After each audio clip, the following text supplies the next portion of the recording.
Escuchados los argumentos de la Fiscalía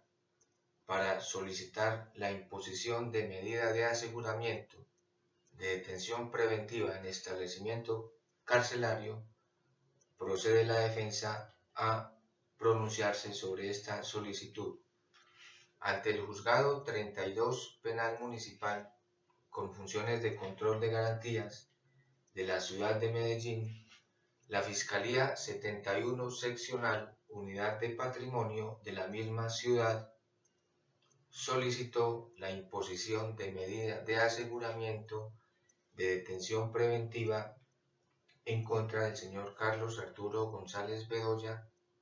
a quien se le investiga por las conductas punibles de concierto para delinquir en concurso con 3 delitos de hurto calificado y agravado. Previamente a presentar mis argumentos, resulta necesario presentar o traer a colación los antecedentes del caso. El 7 de febrero de 2014, el señor Carlos Arturo González Bedoya fue capturado en el sector El Poblado de la ciudad de Medellín cuando había hurtado un dinero a un ciudadano. Estando en el búnker de la Fiscalía, cuando ésta se disponía a dejarlo en libertad, verificaron que no fuera requerido por otra autoridad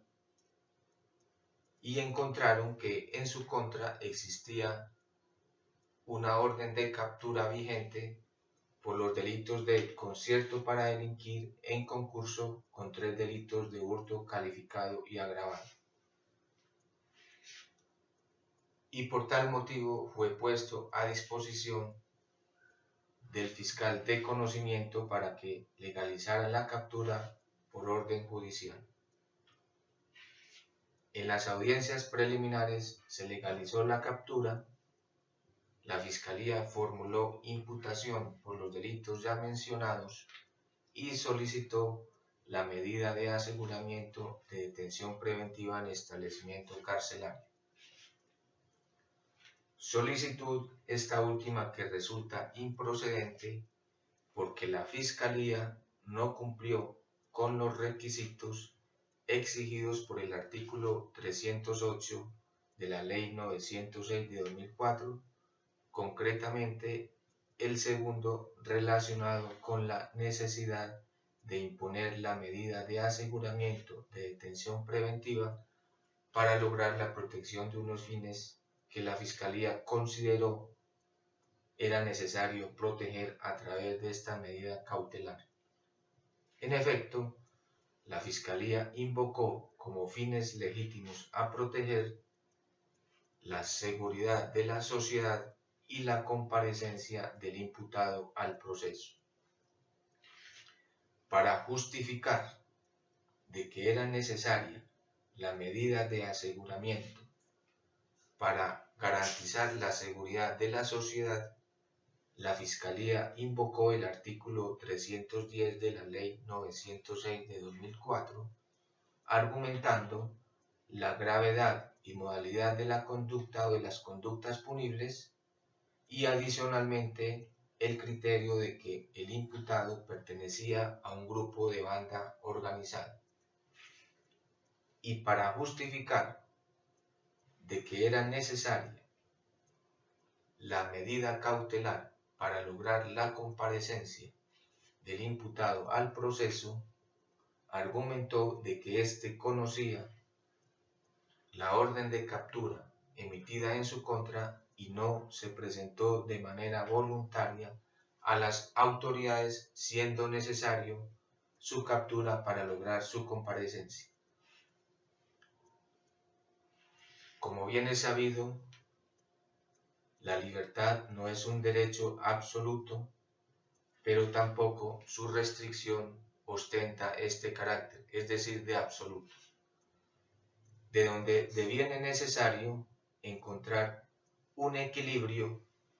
de manera que se pueda garantizar la libertad de una persona a la que se le investigan la comisión de unas conductas punibles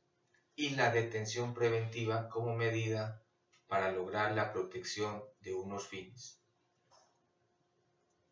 En esa medida, nuestro ordenamiento jurídico consagra unos requisitos consagrados en los artículos 309, 310, 311 y 312 de la Ley 906 de 2004 como criterios moduladores para evitar el exceso en la actividad judicial y de unos postulados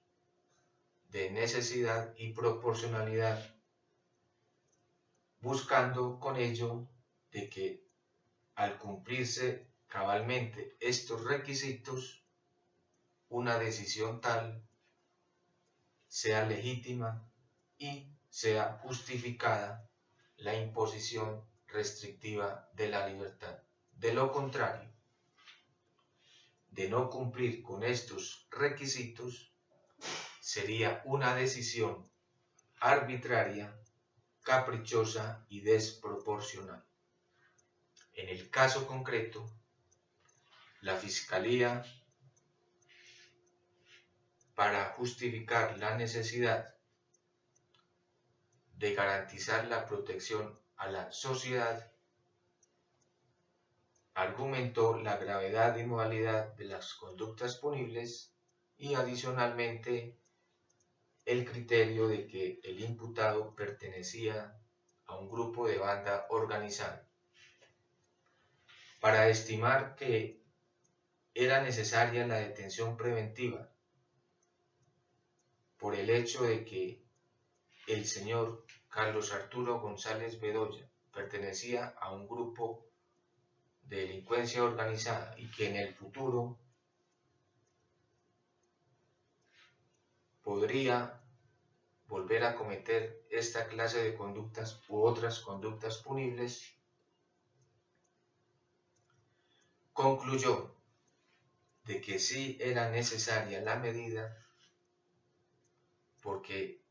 el señor Carlos Arturo González Bedoya había aceptado los cargos que le fueran formulados en la imputación.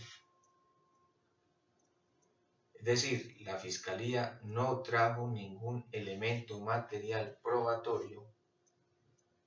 o no lo anunció para que se pudiera inferir de manera razonable de que esta persona constituiría un peligro para la sociedad con el hecho de haber pertenecido o de pertenecer a un grupo de banda organizada.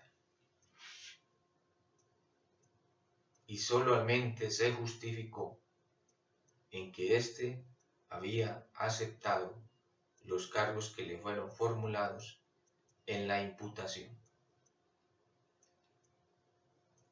Aparte entonces de que la Fiscalía no trajo esos elementos, resulta irrazonable pensar de que por el hecho de haber aceptado unos cargos se pueda inferir razonablemente de que esta persona en el futuro cometería nuevas conductas punibles.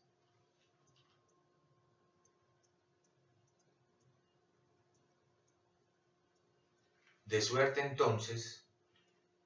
que descartada esta circunstancia para poder inferir la necesidad de la medida de aseguramiento, solamente quedaría la gravedad de la conducta punible. Pero antes de entrar en el análisis de esta circunstancia, es de advertir a la Fiscalía con respecto a la circunstancia de que él pertenecía a un grupo de banda organizada, indicar que si bien en la inferencia razonable de autoría, que fue el primer requisito que se necesitó para esta imposición de medida, la Fiscalía relacionó unos elementos materiales probatorios para ese momento y cumplir con ese requisito, lo que no la exoneraba de indicar cuáles de ellos, para el momento de establecer de que el pertenecer a un grupo de delincuencia organizada, se podía inferir de manera razonable de que esa persona constituiría un peligro de reiteración. Es decir, no trajo ningún elemento de que vinculara esa circunstancia con la necesidad de que en el futuro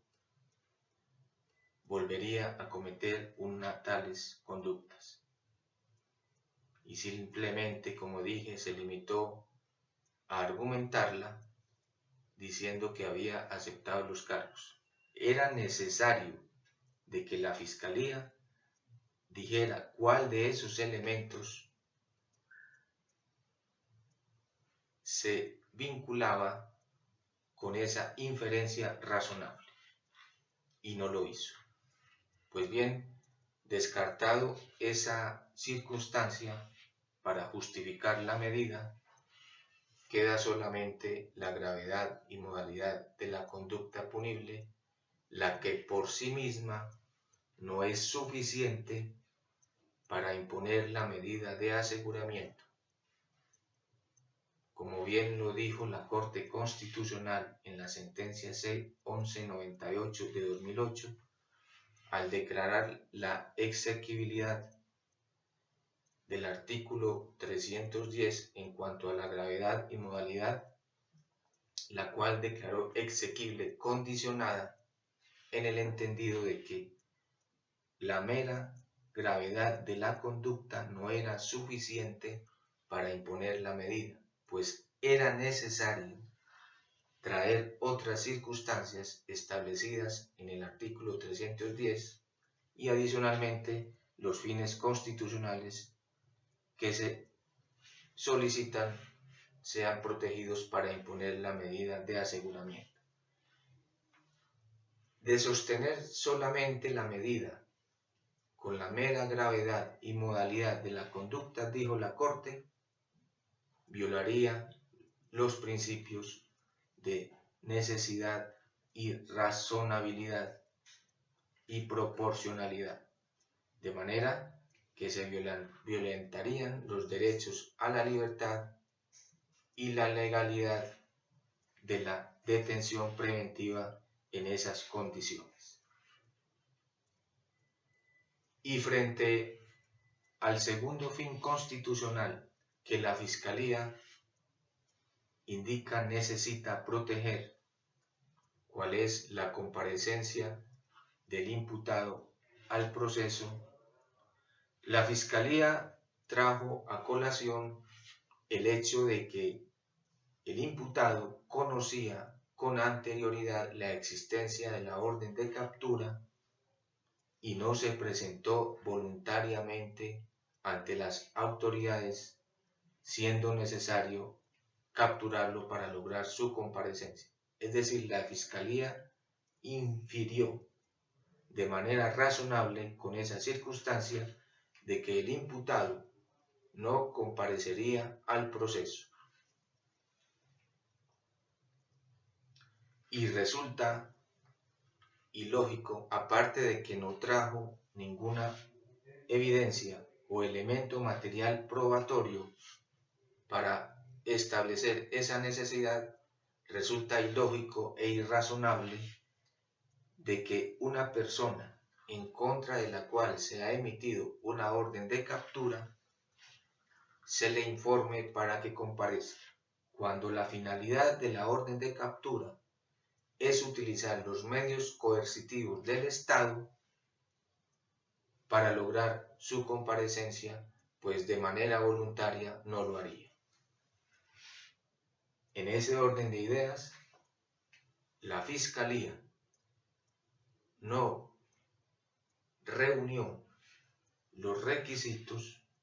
establecidos en el artículo 308 para estimar como necesaria la imposición de la medida de aseguramiento, concretamente frente a los fines constitucionales,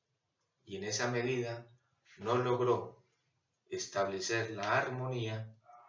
entre el derecho a la libertad como máxima expresión de la presunción de inocencia y la detención preventiva como medio para proteger unos fines constitucionales, de modo que en este caso primará la regla general de la libertad sobre la excepcional restricción de la misma. En consecuencia, cualquier decisión que se asuma limitando la libertad del imputado, teniendo en cuenta los argumentos de la Fiscalía, resultaría una decisión caprichosa, arbitraria y desproporcional. Muchas gracias.